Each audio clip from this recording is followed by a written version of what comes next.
Dando início, então, à nossa programação, assistiremos agora à palestra A Subjetividade do Envelhecer na Atualidade, com o professor Dr. Alejandro Klein.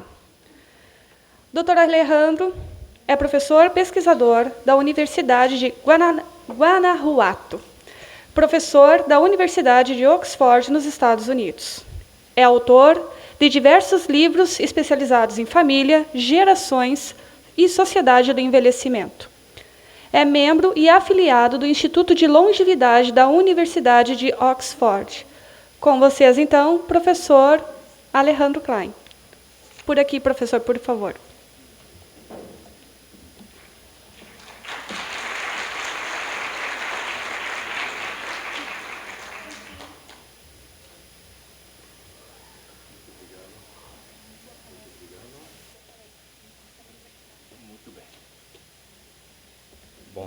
Bom dia, gente. Prazer estar aqui. Bom dia a todos, é um prazer estar aqui. É um prazer e é honor.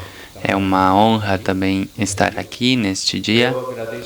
Eu agradeço muito a ajuda do SESC, a Michele. Também conheci a Simone, creio, e a Também outras pessoas. Agradeço muito conheci a Simone e agradeço o apoio e a ajuda para estar aqui. E agradeço o professor Johannes, da Universidade de Porto Alegre. Eles juntos fizeram possível eu estar aqui, então agradeço a eles e às outras autoridades. Pediram para eu falar em espanhol, mas de vez em quando eu vou falar alguma coisa de português, porque acho um pouco estranho estar aqui no Brasil e falar espanhol. E muito obrigado ao intérprete Augusto.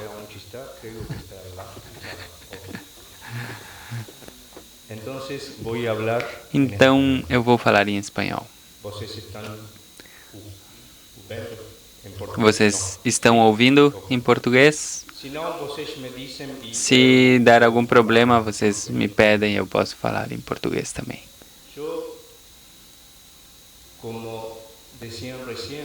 Como estavam falando, há mais ou menos 11 anos eu trabalho com o Instituto da Universidade de Oxford para a população e o envelhecimento.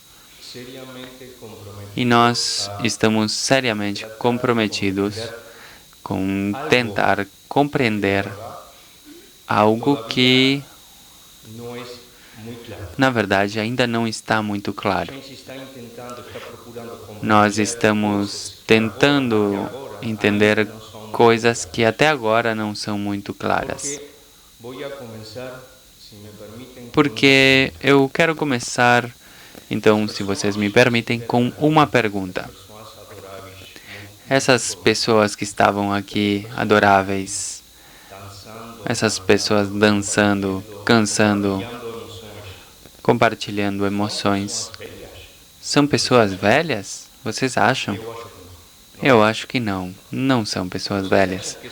Vocês acham que são pessoas idosas? Biologicamente, sim. Mas eles falavam sobre cativar e trocar emoções. Então, eu acho que não são pessoas idosas, não são pessoas da terceira idade. Em espanhol tem uma palavra para idoso que é anciano. E acho que não são pessoas idosas, não são pessoas decrépitas. Então, que tipo de pessoas são? Eu sei que eles têm 70, 80, 90 anos, tudo bem, mas a idade explica as possibilidades dessas pessoas? Não, então a idade não é um marcador, não é um limite do que vocês podem fazer na vida e o que não podem fazer na vida. Miren esto. Então, vejam bem, Então, não há palavras. não tem palavras, não tem conceitos Claramente para definir claramente a revolução terceira idade. da terceira idade. As pessoas da terceira idade estão Porque as pessoas da terceira idade estão fazendo uma revolução cultural, subjetiva. social e subjetiva. Todavia não há Então, palavras ainda que deem conta não tem claramente, palavras que definam que expliquem claramente e que definam que pessoas são essas pessoas que estão protagonizando essa revolução cultural, social e subjetiva. Todas as palavras podem ser aplicadas. Idosos, terceira idade, velhos, adulto maior. Mas, na verdade, nenhuma palavra é totalmente correta para denominar o que está acontecendo e o que essas pessoas estão protagonizando. Porque as mudanças são tão rápidas, são tão profundas e tão radicais que as ciências sociais e a linguagem ainda não têm os termos adequados para dar nome a esses processos tão inovadores.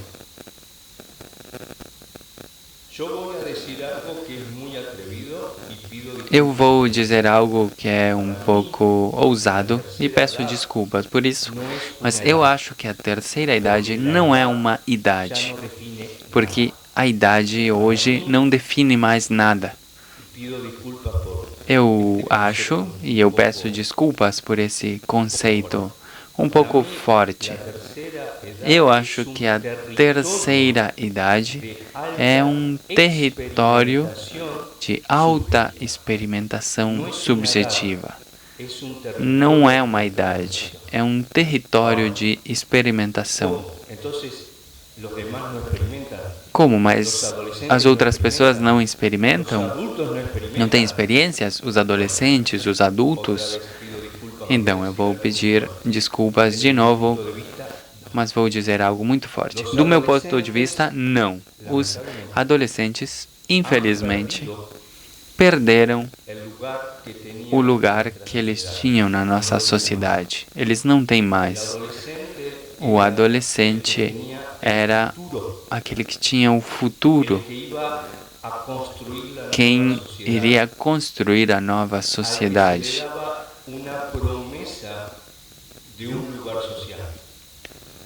Para os quais dávamos uma promessa de um lugar social.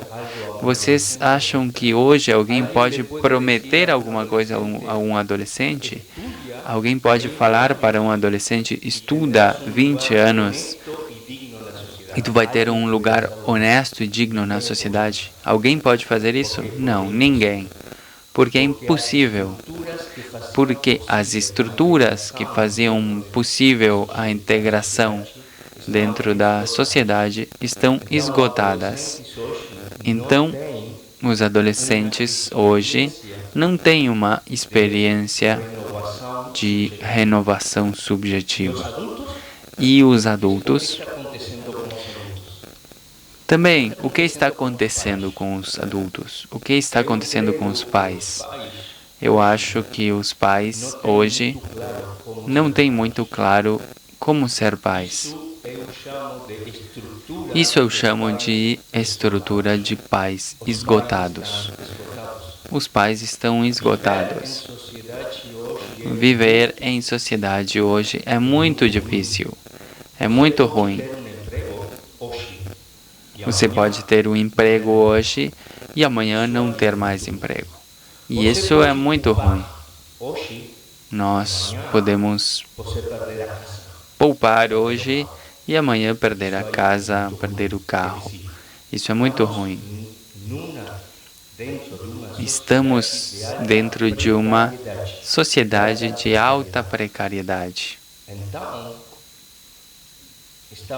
Então, estamos mudando de uma sociedade que era adultocêntrica, onde ser adulto era um orgulho, porque o adulto era o representante da sociedade, para uma sociedade onde o adulto é um objeto descartável.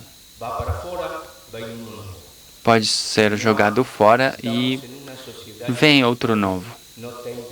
Estamos numa sociedade que não oferece garantias. O adulto era o orgulho. Vocês lembram de quando eram crianças com seus pais? Como era? O que faz uma criança com o seu pai quando é assim, pequena? Ela olha para o pai. O pai era o futuro, era o sentido da sociedade, era o sentido das normas sociais. E o pai estava orgulhoso de ser pai e de ser adulto. Mas hoje os adultos sentem que a sociedade está em dívida com eles, porque a sociedade não cumpre as garantias e as promessas de estabilidade. Então, a partir daqui, a partir desse ponto, da estrutura de pais esgotados, alguém tem que aparecer como uma garantia de que ainda é possível viver na sociedade. E quem dá essa garantia? Os adultos maiores, que não são, na verdade, adultos maiores, são outra coisa, para o que ainda não temos nome. E quem vai dar esse nome? Os próprios adultos maiores. Um dia, eles vão dar esse nome a si mesmos. E eu duvido que eles se chamem a si mesmos de velhos, porque os velhos não existem mais. Vocês lembram que tinha uma época em que as pessoas adultas maiores estavam na praça, ficavam nas praças jogando comida para as pombas? Não tem mais isso. Não existe. Esse mundo não existe. Nós estamos em um mundo onde o adulto maior não está enfrentando a morte. Por quê? Vocês sabem por quê? Porque com a transição demográfica, ninguém sabe quando vai morrer. Há 50 anos, uma pessoa de 60 ou 70 anos tinha uma ideia aproximada de quando iria morrer. Uma ideia razoável, aproximada. Faziam testamentos.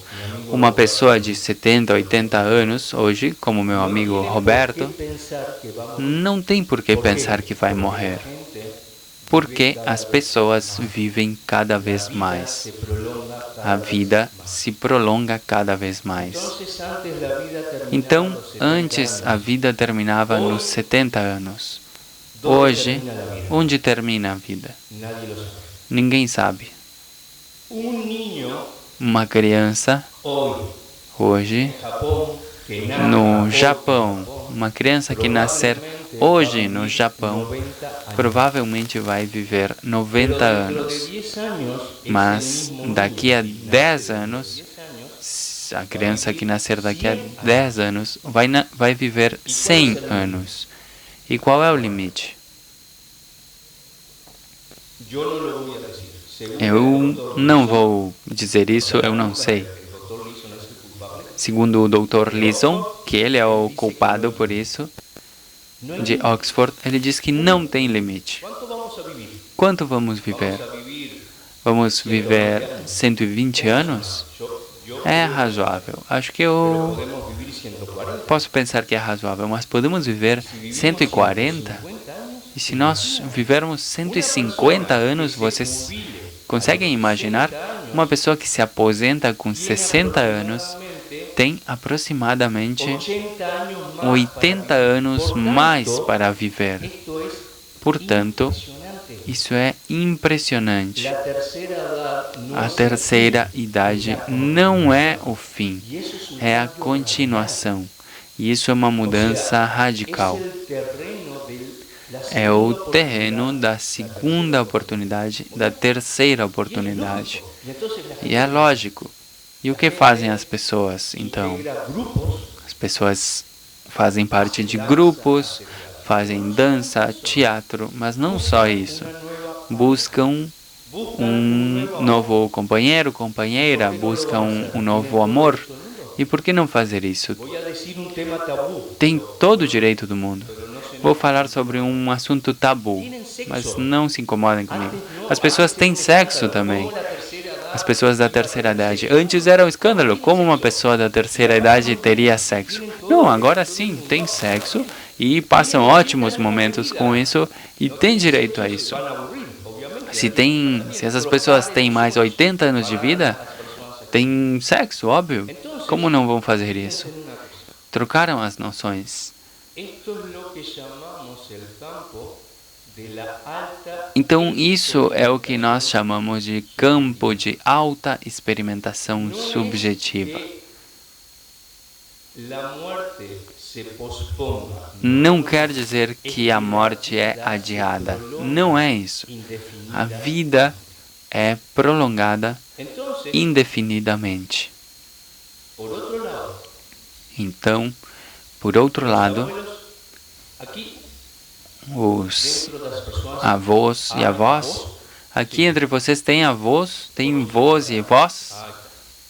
Posso perguntar algo? Posso perguntar? Com licença. A senhora é avó. Muito bem, parabéns.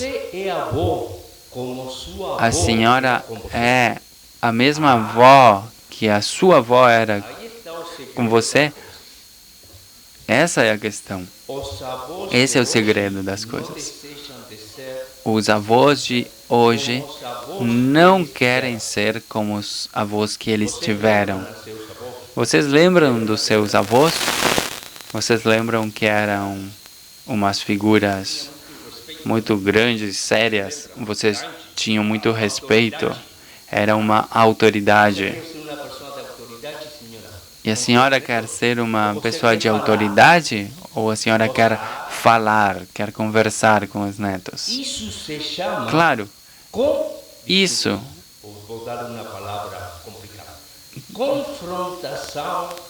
se chama confrontação geracional. Vou dar uma notícia para a senhora. A senhora está fazendo uma confrontação geracional com seus avós. Com respeito e com amor, mas você não deseja ser uma avó como foram seus avós com você. Você quer ser uma nova avó. Quando você fala com seu neto, você quer uma igualdade, não quer ser superior a um neto. Isso não é bobagem, isso é radical. É a primeira vez na história da humanidade que a diferença de gerações não significa diferença de poder. Se tem um diálogo.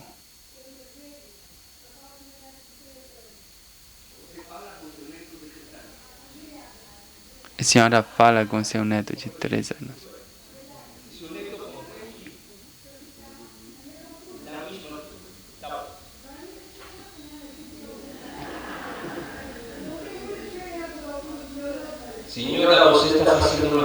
A senhora está fazendo uma coisa muito legal pelo seu neto de 3 anos. Agora, por primeira vez, a diferença das gerações não é a diferença entre o patriarca ou a matriarca e aquele subordinado que deve seguir as regras que vêm de cima. Não, agora a questão é do mesmo nível. Então a senhora é a avó do seu neto, mas dentro de uma estrutura que não é vertical. É fraterna. É uma estrutura de fraternidade, de iguais. coisas ao seu neto, A senhora oferece coisas para o seu neto, mas eu acho que coisas a senhora também está esperando coisas dos seus netos, esperando que eles oferecem. Então, é muito diferente o sentido de reciprocidade. o pai ou a mãe do Então, seu o neto pai ou a mãe do seu neto estão trabalhando, por exemplo, o dia todo. trabalha em casa. Tá bom. Trabalha em E seu casa, filho muito que bem. diz a você E a sua filha, o que ela fala sobre o jeito que você tem para falar com seu neto? Ela aprova, claro. consenso Então, existe um consenso familiar social e social que a terceira idade de que a terceira idade não tem mais nada a ver com decrepitude. decrepitude. Isso aí é uma revolução. Isso é uma revolução. Isso implica que dentro Isso da sociedade significa que dentro da sociedade contrato social tem um novo entre contrato social entre as pessoas idosas e não idosas e a sociedade. de jeito nenhum A sociedade, de jeito nenhum, idosos vai chamar os idosos de decrépitos. Pelo contrário, a sociedade está esperando muitas coisas dos idosos, não idosos, porque vocês querem saber uma coisa? Ao mesmo tempo, Vou dizer algo. Eu não vou falar do presidente de vocês. eu não vou falar do presidente de vocês. Não corresponde eu falar sobre isso, Vocês com todo respeito. Mas vocês sabem pessoas vão decidir que pessoas vão decidir as eleições pouco aqui no Brasil. daqui a pouco no Brasil, no Uruguai, no México, na Inglaterra e no mundo? Vocês sabem quem são? São vocês. Não os indecisos, isso morreu. Não os indecisos. Isso morreu, é passado. Vocês vão decidir Quienes van a ser os governantes. as pessoas que serão os governantes. Vocês acham que isso é poder político ou não? É. Então aproveitem. É poder. Então aproveitem. Tem tudo para ganhar. Vocês têm tudo para ganhar, não só para brigar. Pela primeira vez, Aí, por primeira vez, os idosos, não idosos, têm tudo para ganhar. E aqui vocês falavam de políticas sociais. Tem tudo para ganhar e para que o Estado e a sociedade restitua aos idosos não idosos a dívida que a sociedade tradicionalmente tem com os idosos, porque o poder político dos idosos é cada vez maior e é fundamental. Posso falar agora um pouco de família? Posso falar um pouco de família agora? Tudo bem? Bom, o que acontece? Eu não vou falar. Eu não vou dizer que temos uma crise das famílias. Eu não gosto da palavra crise. Isso tem a ver com um conceito das coisas que estão bem ou as coisas estão mal. Não é assim, as coisas estão mudando. Às vezes as coisas são ambíguas. Não é? Bem, mal, e às vezes as coisas são ambíguas. Tem coisas boas, coisas complicadas. Há um reposicionamento Então, existe um reposicionamento, das famílias. uma reorganização das famílias. A transição demográfica. A transição demográfica não é somente a sociedade do Não é só embelecimento. cada vez mais Não é somente que cada vez mais tem pessoas mais idosas que vivem mais, como Matusalém. Vocês lembram do Matusalém? mas ainda 120 anos, 140 anos. Não, a transição demográfica não é só isso. O papel dos idosos, não idosos, não tem a ver somente com a sociedade do envelhecimento. Porque a transição demográfica tem a ver com o fato de as pessoas não terem filhos. As pessoas deveriam ter 2,3 filhos para substituir os mortos. As pessoas estão tendo 1,8 na América Latina. Na Espanha, vocês sabem quantos filhos estão tendo? 1,3. Eu sei, é impossível ter 1,3. Mas é uma questão de estudos, né? Demografia. Essa é a questão. Não nascem filhos. Em 2050, até o ano 2100, a população vai começar a diminuir, e vai continuar diminuindo. Então, quantos netos a senhora tem? 2. Quantos irmãos você tem? 2. A sua avó, quantos irmãos tinha?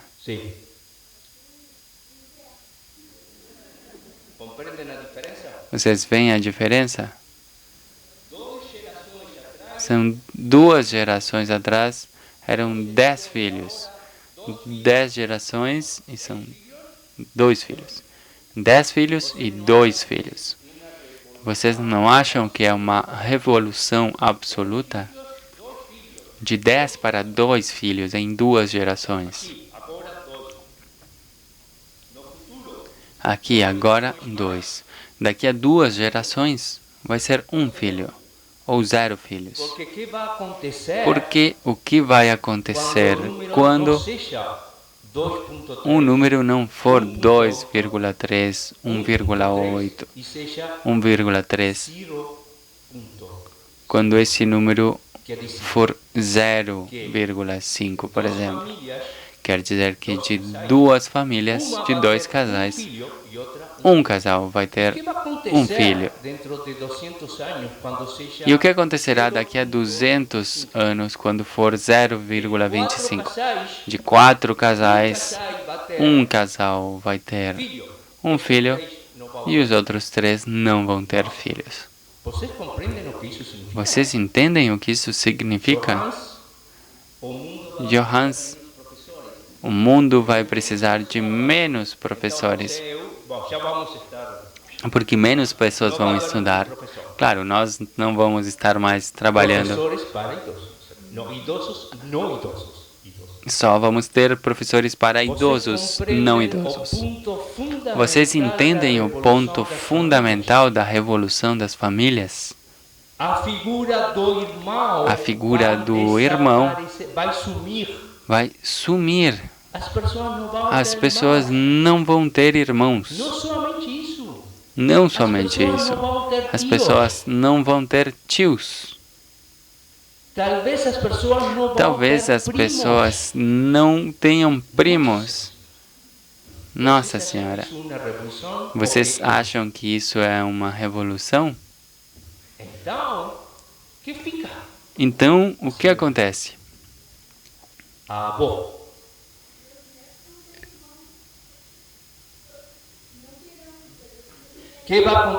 E o que vai acontecer? Vou responder. Ninguém sabe. É impossível saber, porque todas as teorias da psicologia têm como suposto, como premissa, que a identidade do ser humano é formada com relação à concorrência, ao amor e o compartilhamento com o irmão, com os irmãos. Mas não vai ter. O que vamos ter? Vamos ter avós. Vai ter um avó só? Não, vão ser 4. Um neto para 4 avós vivos e com boa saúde. Então, eles vão concorrer pela atenção do único neto. Não vai ter irmãos. Vai ser bem privilegiado, né? para essa pessoa aqui boas notícias enquanto for criança. Mas quando for adulto, quando os pais forem velhos e viverem 160 anos, como vai fazer essa única pessoa? Essa pessoa, como vai fazer? Essa pessoa sozinha vai ter que cuidar dos seus pais, que vão viver 160 anos. Então, quando os pais morrerem, essa pessoa vai ter 80 ou 90 anos. E de onde vai tirar dinheiro essa pessoa para cuidar dos pais?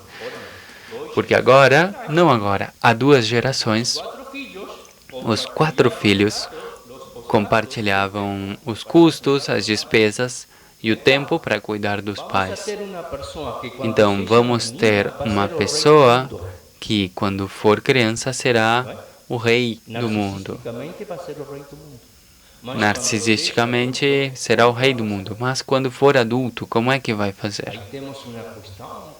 Aí temos uma questão para pensar. Qual é a resposta? Eu ainda não sei, mas eu sei que vai acontecer. Por que eu sei que vai acontecer? Porque o Dr. Lisson me ensinou que isso é irreversível. E outra novidade, não depende das classes sociais. É um fenômeno mundial, global, tirando algumas regiões da África. Mas, fora isso, é global e irreversível. As pessoas não têm filhos. Não é uma questão de fazer um julgamento moral. Não. É só um fato. Por diferentes motivos que podemos respeitar, as pessoas não desejam ou não têm claro por que ter um filho. Então vejam vocês, aí com 4 avós e um neto, quem vocês acham que vai ser o centro organizador da família? Os avós vão organizar as dinâmicas das famílias porque vão ter um posicionamento muito forte, muito especial. E por outro lado, está mudando, como a senhora falou, radicalmente o elo, o vínculo entre os avós e os netos.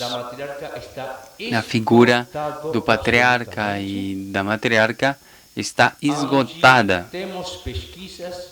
E temos pesquisas que mostram que nem no México, na Inglaterra, no Uruguai, no Brasil, os avós gostam de castigos, de punições corporais. E vocês lembram disso? Agora não tem mais. As pessoas não acreditam na violência, na agressividade como forma de educação. De fato, os avós hoje não querem educar, querem compartilhar. Compartilhar não é educar, é diferente. Desejam compartilhar o quê? A vida. Porque os avós agora têm uma experiência renovada de vida.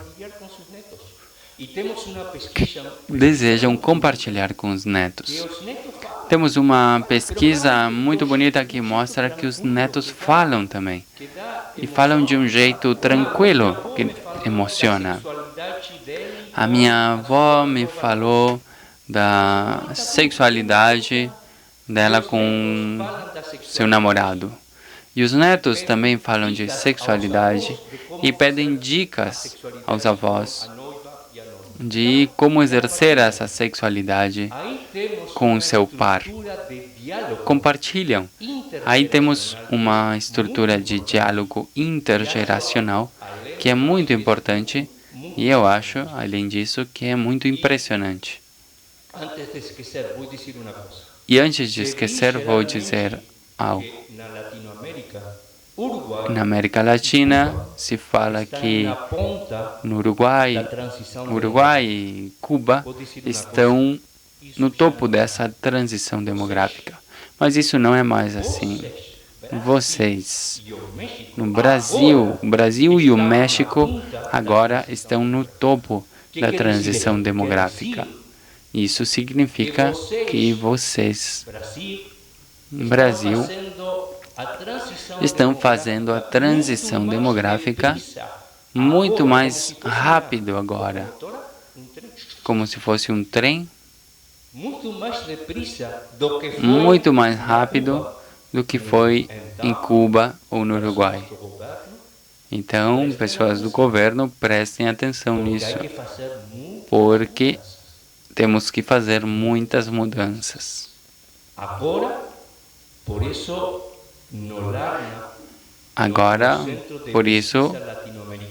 no LARNA, que é o Centro de Pesquisa da América Latina, na Universidade de Oxford, nós insistimos e afirmamos que a América Latina ainda tem uma janela de oportunidades, tem uma possibilidade. Isso significa que na Europa isso acabou, eles perderam a oportunidade. Nos Estados Unidos, vocês não se preocupem pelo Trump, perderam a oportunidade. Mas na América Latina ainda temos entre 20 e 40 anos para fazer as mudanças que temos que fazer, que são urgentes. Porque a transição demográfica avançada foi na Europa há 50 ou há 100 anos. E agora está acontecendo aqui na América Latina. E acontece algo impressionante, que é que na América Latina é muito mais rápida do que foi na Europa. Na Europa foi mais devagar. Aqui a gente tem pressa, quer mudanças na América Latina. E estão mudando as coisas. Vou falar agora de 4 ou 5 coisas que temos que mudar. Primeiro, como se chamam as calçadas, as ruas, as estradas da cidade têm que mudar. Tem que ser firmes. As calçadas não podem estar quebradas, porque isso representa um perigo para as pessoas. Transporte público. Quando nós temos que subir assim, desse jeito, num transporte público, isso é impossível. Tem que baixar até o chão. Tem que mudar todo o transporte público. As casas são adultocêntricas. Tem que ser gerontocêntricas. A faculdade de arquitetura tem que começar a fazer coisas com urgência, porque no futuro não vai ter prédios. Não vai ter prédios, é impossível. Em 2050, vamos ter uma população idosa, não idosa, mais ou menos de 30%. Cada 3 pessoas, uma vai ser idosa, não idosa. Vocês acham que uma pessoa idosa pode morar num prédio em que o elevador pode estragar? É impossível. Os prédios vão ser uma peça de museu. Nós vamos voltar a morar em casas. Porque não podemos ter primeiro piso, segundo piso. É impossível. E as casas têm de ser automáticas. Quer dizer, se esquecemos de desligar a luz vai desligar sozinho. Mas isso não é muito grave. Mas o gás, sim, por exemplo. Se esquecemos de fechar o gás fecha sozinho. Vocês sabem onde fazem isso já? Na Turquia. Por que na Turquia fazem isso e nós aqui não? Eu não entendo. São coisas que temos que pensar. E, obviamente, a questão das aposentadorias. Eu sei que aqui o governo fala sobre isso, mas eu não quero falar sobre isso. Não quero ser polêmico. Mas agora, eu posso dizer, é um horror. É um horror dizer que por causa dos idosos, não idosos, vai ter uma crise no Estado por causa da aposentadoria. Pelo amor de Deus. É um horror dizer isso. 40% da riqueza social do Estado, porque o Estado não aplica impostos. Foge, se perde no Estado porque o Estado não aplica impostos, porque não faz vigilância. 40% das empresas mais ricas do mundo. Por isso e por outras questões temos crises, não pelos idosos. E as aposentadorias? Quais aposentadorias? Eu não sei o que vocês recebem como aposentadoria. No Uruguai e no México, é isso. É uma miséria. Vocês podem dizer que por uma miséria o Estado vai entrar em crise? Por favor. É uma nova estratégia para achar um bode expiatório. É uma nova estratégia de buscar uma situação apocalíptica para justificar medidas neoliberais ferozes em troca de emoções. Agora, também é verdade uma questão. Muitas pessoas, estamos fazendo uma pesquisa sobre isso, muitas pessoas com 70 anos não querem se aposentar. Isso é certo e isso deve ser respeitado. Mas também deve ser respeitado que existe uma troca.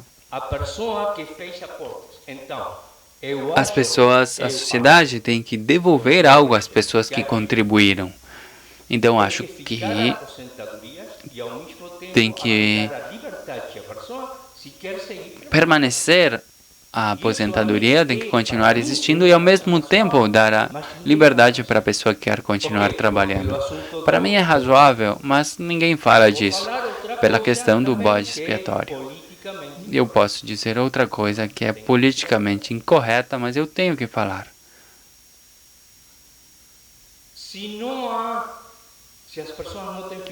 Se as pessoas não têm filhos, quem vai trabalhar?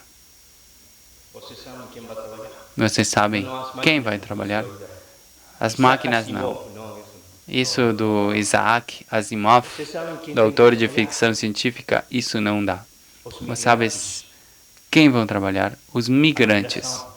A migração. A Europa precisa, por ano, de mais ou menos entre 20 e 30 milhões de imigrantes.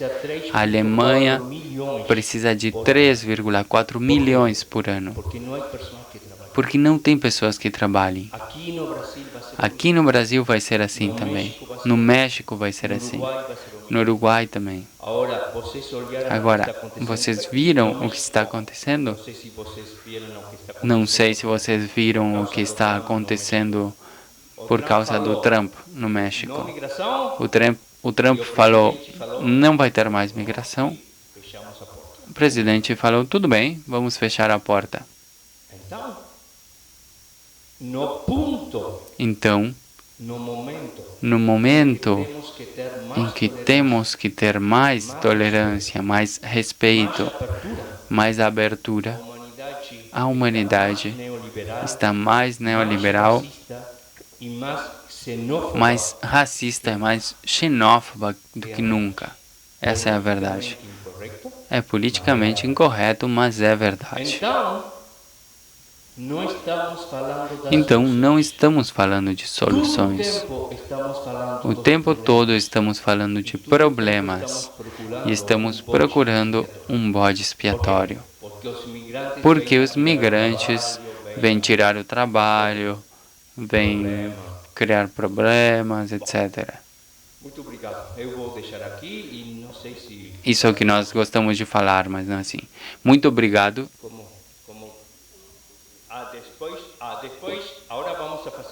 Agora vamos fazer um intervalo, então. Eu vou parar por aqui e depois vamos fazer uma mesa redonda. E aí, então, vocês podem fazer críticas e perguntas, o que vocês quiserem. Muito obrigado pelo seu tempo.